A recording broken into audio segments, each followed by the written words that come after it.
첫째 주입니다. 내일이면 이제 새 학기가 시작되어서 아이들이 다 학교 갑니다. 굉장히 공포스러워하는 오늘이에요. 내일이 안 왔으면 좋겠다 하는 그런 날입니다. 새 학기가 시작되는 이 시간에 저도 아이들에게 묻어서 한번 그런 결단을 해봅니다. 우리가 다시 시작하는 그런 발걸음이 되기를 소망합니다. 우리 좌우 옆에 계신 분 한번 인사 나누시죠. 반갑습니다. 반갑습니다. 반갑습니다.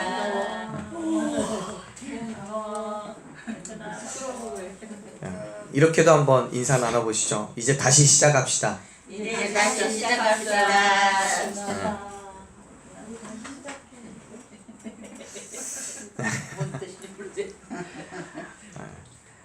엊그제는 3월 1일이었죠. 올해가 3.1 운동의 100주년이 되는 해라고 하더라고요. 그래서 어느 때보다 많은 행사들이 기획되어지고 또 이루어졌습니다. 특별히 올해 사회적으로 이목이 집중되었던 거는 3.1절 하면 가장 먼저 떠오르는, 우리의 기억 속에 가장 떠오르는 그분이 계시죠. 유관순 열사. 유관순 누나에 대한 많은 이야기들이 이루어지더라고요. 영화로도 제작이 돼서 그 한가라는 제목으로 영화가 방영이 되기도 하고요. 또 새롭게 훈장이 또 주소되기도 했더라고요. 정말 많은 이야기거리들이 있었어요. 그 중에서 제가 제일 관심 있게 봤던 뉴스가 있었는데요. 어느 한 언론 매체에서 유관순 열사에 대한 기획 기사를 썼어요. 한 3편 정도. 그 기사 중에 한 부분을 한번 제가 소개해 드리려고 해요. 유관순 열사가 3.1 운동 이후에 헌병대에 잡혔어요. 그래서 7년형을 선고를 받고 감옥에 갇혔습니다. 3.1 운동의 이제 감옥 안에서 1주년을 맞이하게 되는 거예요. 3.1 운동의 1주년. 감옥에서 함께 지내는 그 어윤희 여사라는 그분에게 묻습니다. 여기에서 만세를 부리더라도 괜찮겠느냐고 동의를 구해요. 그리고는 여자 감방 전체에 그 이야기를 다 전달합니다. 그 1주년이 되었을 때 우리 함께 여기서 다 같이 만세를 부르자고. 그래서 2020년, 그러니까 2019년 3월 1일에 만세 운동이 시작이 됐잖아요. 그래서 감옥에 있는 2020년 3월 1일 오후 2시에 유관순 열사가 서대문 형무소 8호 감방에서부터 만세 운동을, 만세 소리를 이렇게 시작을 합니다. 그 뒤를 따라서 각 감방에서 일제히 호응하면서 3,000여 명의 수감자들이 벽을 두드리면서 만세를 불렀다고 해요. 당연히 그 소리를 들은 간수들이 쫓아오겠죠. 그리고 욕을 하고 뺨을 때리고 발로 차고 그렇게 폭력을 가했을 때에 이 유관순 열사가 그렇게 얘기해요. 담담하게 내가 주동자입니다. 내가 하자고 시켰습니다. 그렇게 얘기를 했대요. 그렇게 유관순 열사는 만세를 부르는 방식으로 운동을 계속하면서 탄압의 고통을 혼자 짊어졌어요. 그리고 무자비한 폭력과 압제하에서도 고고하고 단아한 유관순의 비폭력주의 운동 정신은 전혀 흔들림이 없었다고 그렇게 기록합니다. 유관순 연구소장을 지낸 분이 계신데 박춘순 백석대 교수인데 이분이요 그렇게 썼대요.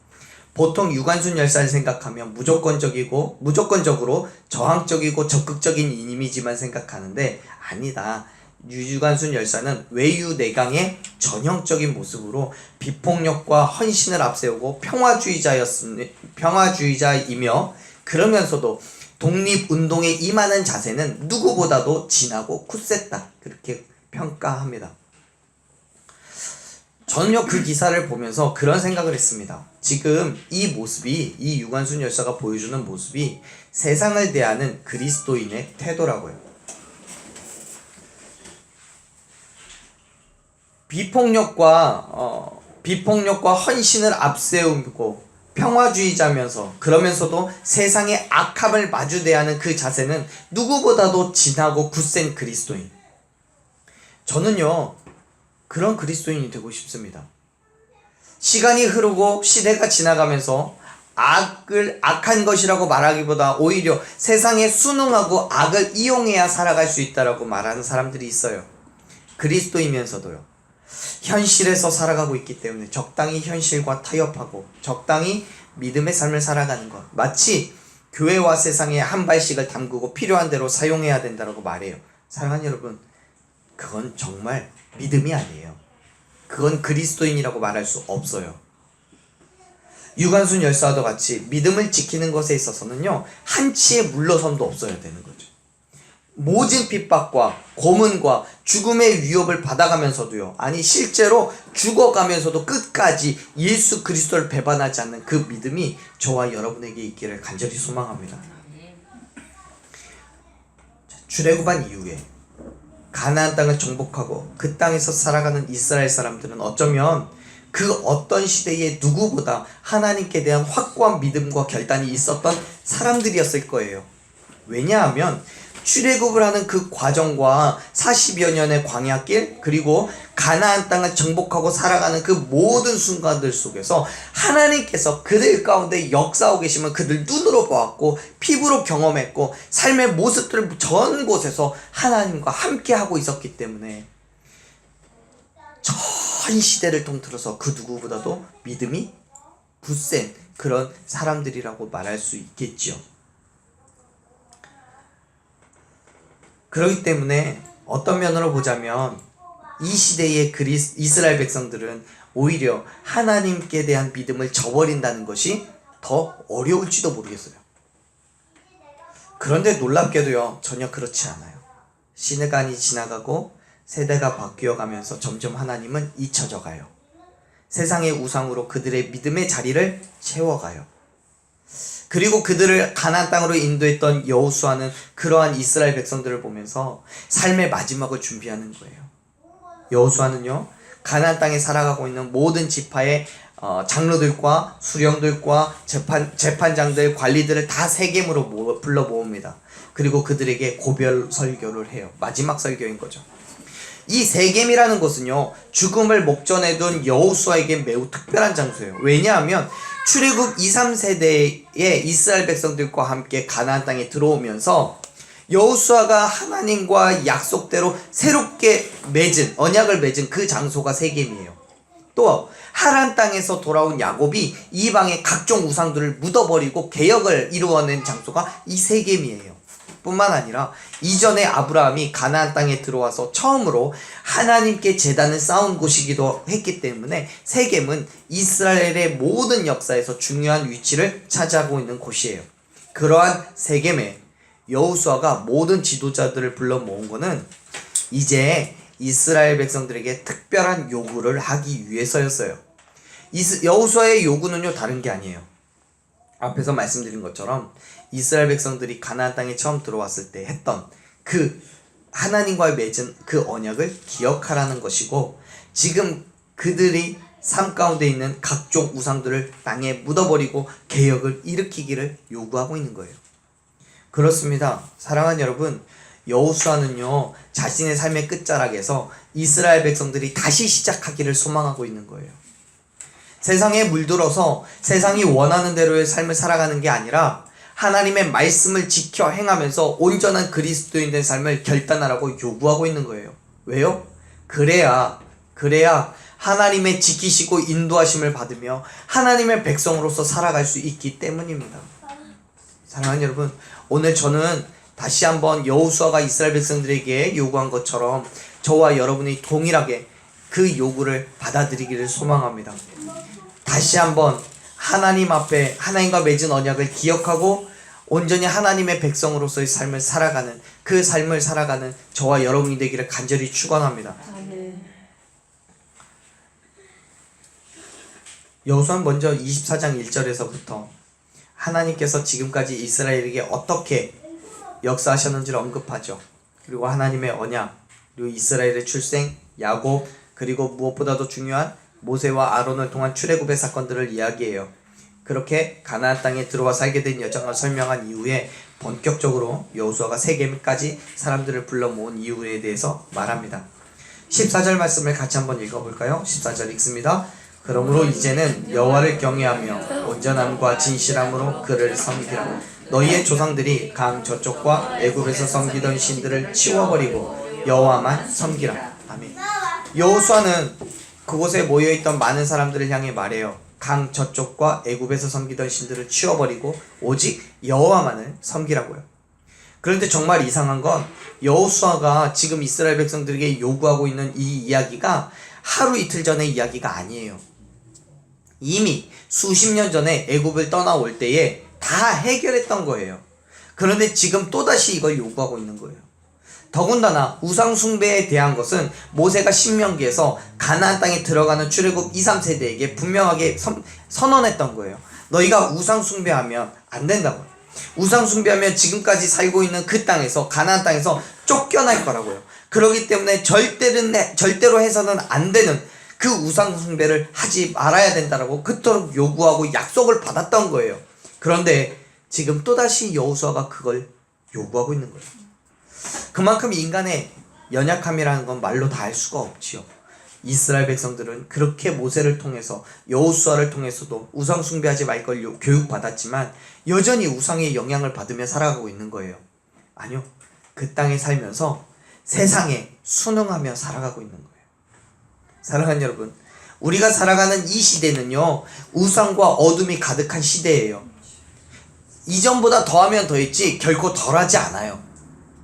이스라엘 백성들도 가나안 땅에 들어가는 그 과정에서 이전에 하나님께서 그들에게 어떻게 역사하셨고 또 무엇을 약속하셨는지를 분명하게 알았기 때문에 오직 하나님만 섬기기로 결단하고 작정했어요. 그런데 지금 여호수아가 또다시 그들에게 요구하고 있는 것처럼 그들은 하나님을 믿으면서도 우상을 섬기고 세상과 타협하며 살아요. 여전히 우리도 마찬가지예요. 하나님을 믿으면서도 여러 가지 모형으로 우상을 숭배하는 것을 벗어나지 못해요. 물론 우리가 예수 그리스도를 믿기로 결단하면서 더 이상 우상 숭배하지 않고 온전히 하나님만 섬기기로 작정했었죠. 그랬었죠. 그럼에도 불구하고요, 그것이 우상인지도 모르고서 혹시 알면서도 그렇게 하는 경우가 많아요. 세상의 유혹인 줄 알면서도 그래요. 이 땅에서 살아가기 위해서라면 그 정도는 각오해야 한다고. 우상을 숭배하는 것처럼 보여도 사실은 내 마음에는 하나님만 있다고 정말 말도 안 되는 소리로 정당화해요. 사랑하는 여러분, 하나님이 그렇게 미련한 분이 아니에요. 그리고 하나님의 백성이 되는 게 그렇게 만만한 게 아니에요. 세상에는 전통이라는 이름으로, 관습이고 또 재미라는 이름으로 얼마나 많은 우상이 있는지 몰라요. 어디에다 제단을 쌓아놓고 제사를 드려야만 우상을 숭배하는 게 아니에요. 우리의 삶에서 하나님을 망각하고 세상을 높이면 그것이 우상인 거예요. 성경은요, 요한일서 2장 15절에서 뭐라고 얘기하냐면 이 세상이나 세상에 있는 것들을 사랑하지 말라고 말씀해요. 세상을 사랑하면 하나님의 사랑이 그 안에 있지 않기 때문이라고 얘기해요. 그렇기 때문에 사랑하는 여러분, 세상의 물질도 건강도 자녀도 명예도 지식도 얼마든지 하나님보다 앞서면 그게 다 우상임을 믿으시길 바랍니다. 우리가 잠시만 방심하면 넘어지는 거예요. 그렇기 때문에 사랑하는 여러분, 하나님을 사랑하고 오직 하나님만을 섬기기로 작정하셨다면 그 결단을 지키십시오. 힘들겠지만, 세상과 타협해야 한다고 생각이 들 때도 있겠지만 지키십시오. 그 믿음을 지키시고 그 결단을 지키는 저와 여러분 되기를 간절히 축원합니다. 그런데 그렇게 믿음을 지키는 것이 쉽지 않기 때문에 여호수아는요, 이렇게 이야기를 해요. 15절 말씀 한번 읽어볼까요? 15절. 만일 여호와를 섬기는 것이 너희에게 좋지 않게 보이거든 너희 조상들이 강 저쪽에서 섬기는 신들이든지 또는 너희가 거주하는 땅에 있는 아모리 족속의 신들이든지 너희가 섬길 자를 오늘 택하라. 오직 나와 내 집은 여호와를 섬기겠노라 하니. 아멘. 당시의 이스라엘 백성들은요, 생각보다 많은 우상들 사이에 있었어요. 그리고 그들에게 있어서는 무엇을 하나를 선택하기보다는 그냥 두루 함께 섬기는 것이 더 나은 것처럼 여겼었어요. 옆 동네 친한 친구가 섬기는 신도 같이 섬기면서 관계를 유지하고, 뒷동네에 있는 동생이 섬기는 신도 같이 섬기면서 관계를 유지하고, 그럼 좋잖아요. 누구에게도 욕먹을 필요 없이 나도 누구를 핍박할 필요 없이 그냥 두루두루 함께 그럴 수도 있지 하면서 좋은 게 좋은 거지 할 수 있잖아요. 그런데요, 여호수아는 지금 15절에서 다른 이야기를 해요.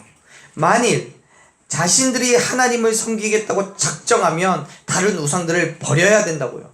왜요? 다른 우상들은 그렇지 않을지도 모르겠지만 하나님은 우상을 원하지 않으시니까요. 오직 유일하신 하나님을 섬기는 하나님의 백성이 되기를 소망하시니까요. 그렇기 때문에 우상을 섬긴다면 하나님을 부정하는 것과 같고요, 하나님을 섬긴다면 우상을 배척해야 되는 거예요. 마치 동전의 앞뒷면처럼 앞이 보이면 뒤가 보이지 않고요, 뒤가 보이면 앞이 보이지 않아요. 그래서 세상 사람들은 그리스도인들을 그렇게 배타적인 사람들이라고 이야기하는지도 모르겠어요. 다른 종교를 그렇게 배척한다고 해서요. 근데 그럴 수밖에 없어요. 하나님은 한 분이시고 살아계신 참 신이시기 때문에요. 그런데요, 정말 이상하게도 세상은 이 두 가지가 다 보일 수 있다고 말해요. 세상 사람들은 그렇게 말하죠. 교회를 다니는 게 좋아요. 좋다고요. 좋은 말씀도 많이 하고 착하고 선한 많은 사람들과 교제할 수 있다고요. 교회 가라고요. 그런데 가끔은 교회에 빠질 수도 있는 거죠. 가끔은 사회생활 하다 보면 여러 가지 것들을 다 함께 즐길 수 있는 거 아니겠냐고 말해요. 마치 갈라디아서 5장에 있는 육체의 일과 성령의 열매들이 동시에 맺어질 수 있는 것처럼 말해요.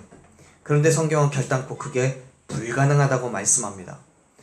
갈라디아서 5장 17절 말씀에서는 분명히 얘기하죠. 육체의 소욕은 성령을 거스르고 성령은 육체를 거스르는데 이 둘은 서로 대적해서 우리가 원하는 것을 하지 못하게 만든다고요.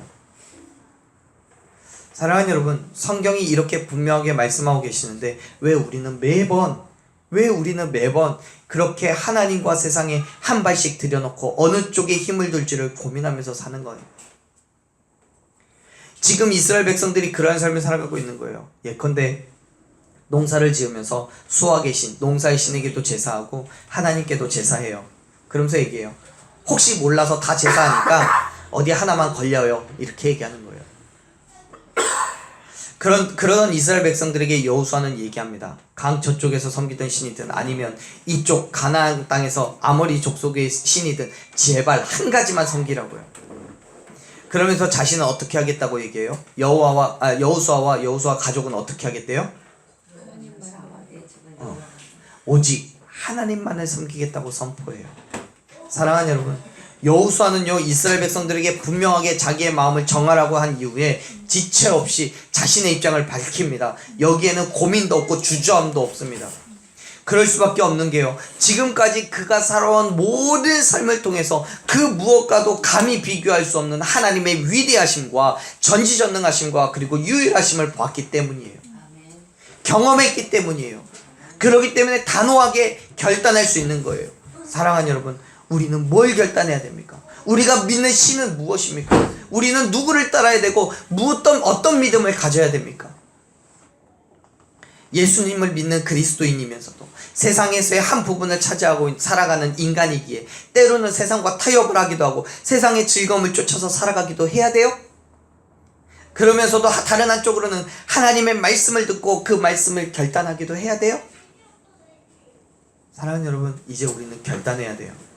강 저쪽에 섬기던 신들이든지 세상의 많은 우상이든지 한 가지만 선택하십시오. 한 가지만 선택하십시오. 여러분은 무엇을 선택하시겠습니까? 저는 오직 하나님만을 섬기기로 결단합니다. 왜요?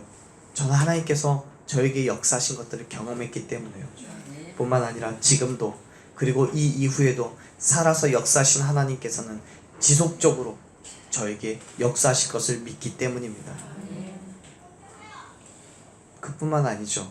분명히 하나님께서는 우리 교회에게도 역사하실 줄로 믿습니다. 이 교회가 모양을 갖추어 가기까지 여러 가지 모양으로 역사하셨던 하나님이시잖아요. 지키시고 보호해 주셨잖아요. 동의하시죠? 우리의 삶 가운데 그리고 교회를 통해서 보여주신 하나님의 살아계심을 우리가 알기 때문에, 그 하나님의 역사하심을 경험했기 때문에 하나님은 분명히 오늘 또 살아계시고 지금도 저와 여러분 그리고 우리 교회의 모든 일들을 다 주관하는 분이신 줄로 믿습니다. 그렇다면 하나님만을 섬기겠다고 고백하는 게 그렇게 어렵진 않잖아요? 사랑하는 여러분, 오늘 여러분의 믿음이 결단되어지기를 간절히 축원합니다. 아무 일 없을 때는 하나님을 섬기다가 세상을 선택해야 손해가 없을 때는 세상을 쫓지 마시고 어느 순간 어떤 환경 어떤 모습이 있든지 간에 오직 나에게 역사하셨던 그 하나님만을 믿고 섬기며 따라가는 저와 여러분이 되기를 간절히 축원합니다. 이스라엘 백성들에게도요, 애초에 하나님만을 섬겼던 그때가 있었어요. 그렇기 때문에 하나님께서는 그들에게 젖과 꿀이 흐르는 그 땅을 주셨지요. 하지만 시간이 지나가면서 점점 믿음이 퇴색해져요. 세상과 연합하여서 세상에서 큰 어려움 없이 살아갈 수 있도록 변질됐어요. 그런 모든 가운데 오히려 내게 힘듦보다 물질이 많아지고 더 많은 친구들이 생기고 그러면서 하나님이 없어도 잘 살아갈 수 있음을 알게 됐어요. 그래서 이스라엘 백성들은 그렇게 하나님을 믿는다고 하면서도 하나님의 마음과 생각과는 관심 없고 내 욕심으로 내 의의로 믿음의 삶을 살아가고 있었던 거예요. 그러한 모습을 봤던 여호수아는 그들에게 강력한 결단을 요구해요. 이제 다시 믿음을 회복하고 변화되기를 요구하는 거예요. 사랑하는 여러분, 오늘 저는 저와 여러분의 믿음의 결단이 다시 시작되기를 소망합니다. 내 욕심, 내 자랑을 위한 믿음이 아니라 하나님의 발음을 따라가는 하나님의 백성으로 기록되어지는 믿음의 결단이기를 간절히 소망합니다.